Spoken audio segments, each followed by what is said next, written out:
Wasn't that clever? You know, the way poetry was the theme throughout the... Anyway. Now, a few years ago, I sat down for an hour-long interview with the Reverend Ian Paisley. Do you remember him? Leader of Northern Ireland's Democratic Unionist Party and one of the most powerful and influential politicians in that country and all of the UK, really.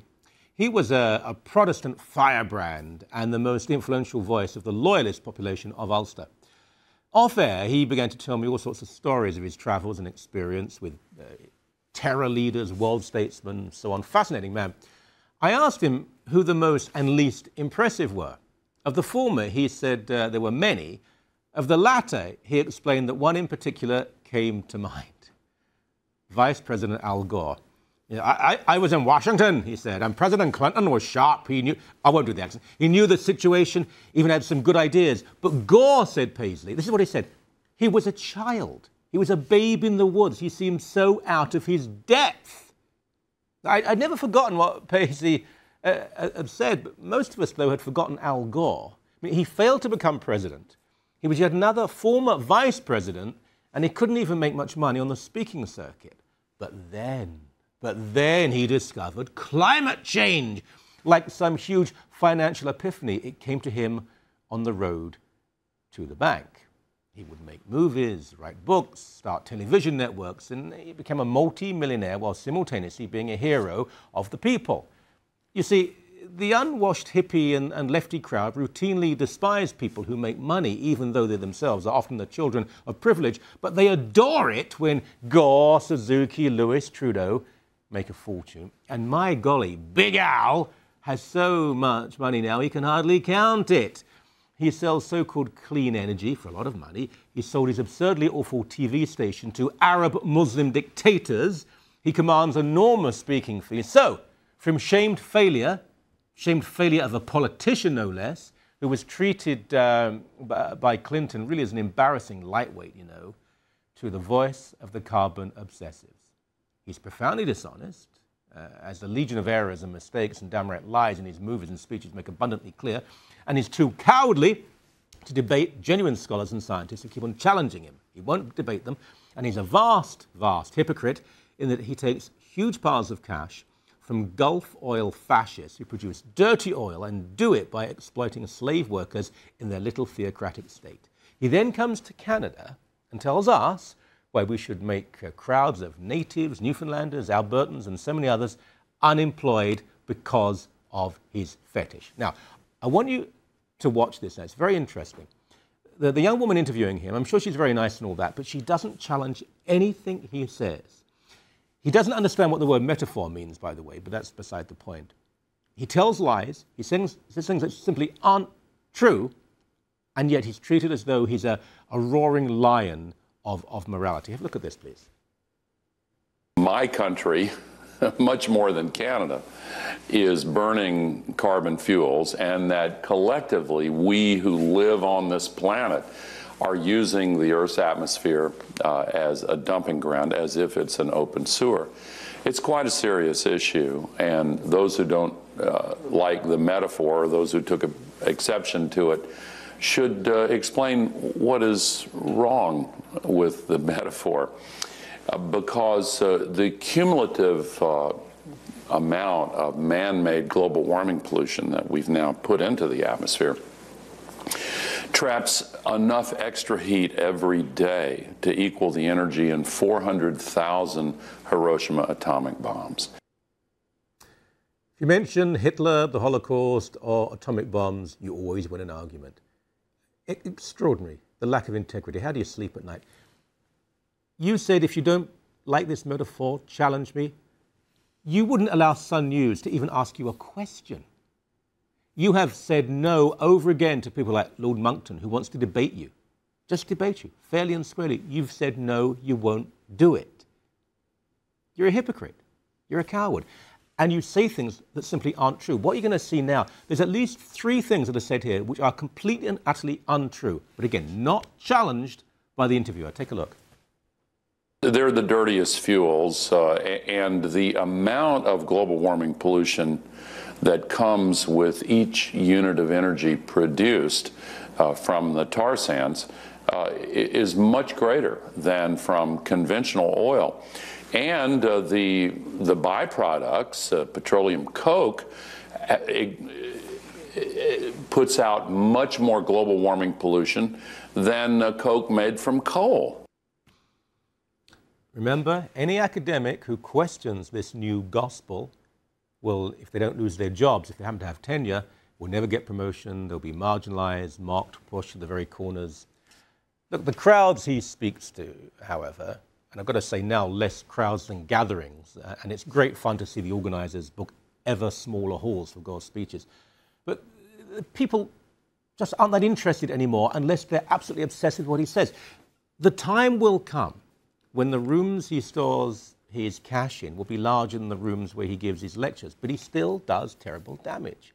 Self-loathing Canadians who give not a damn for Canadian workers and struggling families, they scream their approval, just as they do for any foreign demagogue who satisfies their fetish. It's time to switch the lights off. On Big Al, that is. The gangster of climate change is beginning to be exposed, and the big scam is gradually being exposed for what it is. Who's going to feed you now, Al? Who's going to feed you now?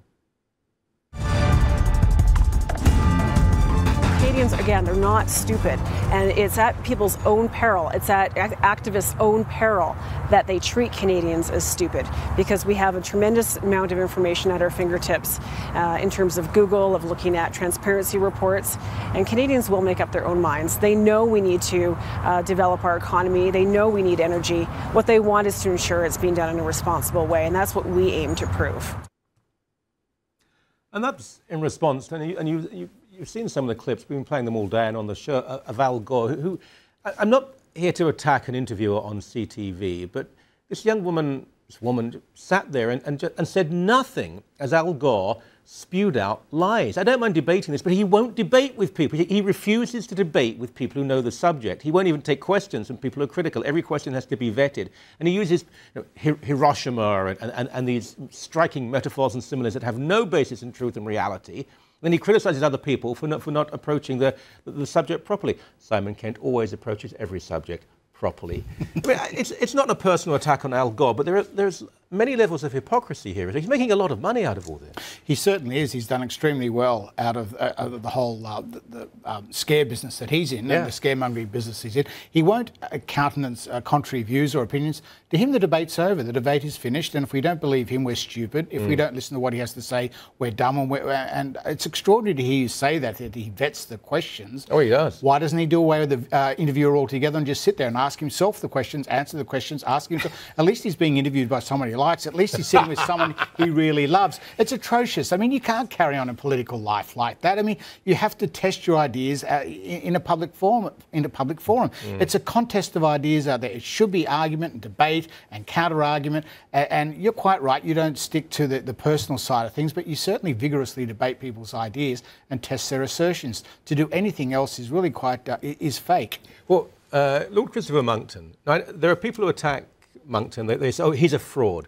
He's not, but if you think he is, debate him. But instead of going after his ideas, they attack him on a personal level. He is challenged. Anywhere he will travel on his own dollar, anywhere in the world, and go and debate Al Gore, and Gore simply will not do it. And what is that saying to everyone? If you're scared to put your ideas up to debate, then you obviously don't have a full understanding of the debate, and you don't have the full backing of your own ideas. And Monckton seems to get criticised more for what he looks like. I know. Which to me is extraordinary. He's been ill. I mean, the reason, well, let's be quite honest, the reason he looks a certain way is he was terribly ill for about 3 or 4 years. Yes. He's a very clever man. He is qualified. Even if he's not, what the qualifications aren't the issue, it's what you say. Are your arguments cogent and compelling? And his are, and Al Gore is terrified. But Suzuki's the same. He won't debate with people. And I was always taught at school in debating that as soon as you start abusing your opponents or criticising the way they look or the way they dress or the way they appear, you've given up the argument because you're not contesting their ideas.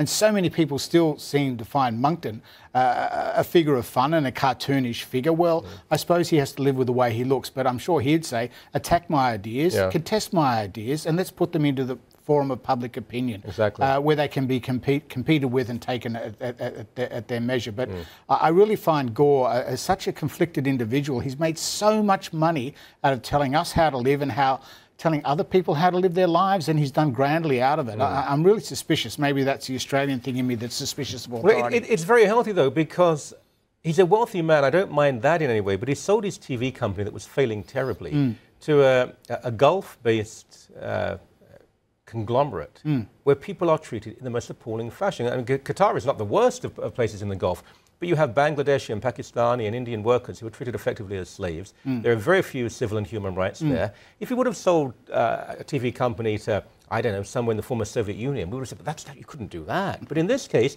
it's all okay. And the worst of all, they produce oil, they make their money through oil production, and they have none of the standards and controls that we have here in Canada. They're hardly open democratic countries, and they're countries that have a conflicted record again on how the governments of the day interact with the media. To me, it prompts the question, well, how much are his ideals worth? What are they for sale? Is there a price that he will sell his media interests to another country if the price is right? I'd rather see him stand behind his ideals. And what you say is very correct too. No one should be against someone making money. No one should be against the people making a profit in a capitalist society. But surely be true to your ideals and don't pretend to be something that you're not. I want to stress this because we're not here to attack the woman who was doing the interview, and she's put in a difficult position because he was vice president, he ran for president, there's a certain charisma and aura about him, I suppose, and it's very hard for her to be completely qualified. But then get someone who is, get someone who really knows it, who can say, with all due respect, sir, is that really true? Is all oil really dirty? Are we really just the same as Venezuela or Saudi Arabia? But that didn't happen. His responses sound like someone preparing for the World Generalisation Contest. They say, all is this and all is that, and we must all agree, and we all must sit at home nodding our heads widely. And yes, he was a vice president of the United States. And that brings with it incumbent some respect, and to be in the position he was in is an incredible achievement for any person from any walk of life or any political party. That shouldn't stop people asking tough questions. It certainly shouldn't make him hide behind his ideas, which it's really poor journalism. Exactly. Well said. Thank you very much. A pleasure.